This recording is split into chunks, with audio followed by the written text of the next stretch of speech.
Kwenye rukuu ukasahau subhana rabbiyal azim, ukiwa kwenye sijida ukasahau subhana rabbiyal a'la, hukusema kabisa, ukikumbuka kabla hujatoa salamu, ni wewe mwenyewe unaswali, unatakiwa uswali sijada sahau.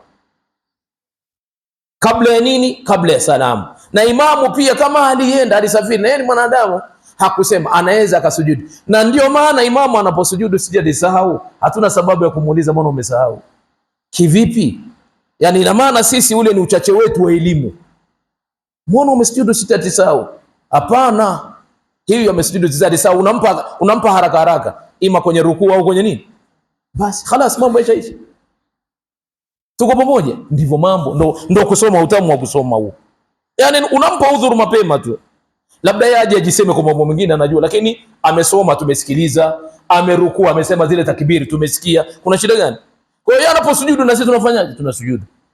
Na haya yote yanakamilishwa, inma ju'ila al-imamu li utamma bihi. Imamu amewekwa ili sisi tutimize nyuma yake. Rasulullah sallallahu alaihi wasallam anasema, fa idha kabbara fakabbiru wa idha raka'a farka'u wa idha sajada fasjudu. Yani baada ya kusujudu wewe ndio usujudu, baada ya kurukuu na wewe urukuu. Kwa hiyo ndugu zangu, tusiwe na haraka tunapokuwa ndani ya swala, tusiwe na haraka tunapokuwa ndani ya swala. Jazakallahu khair.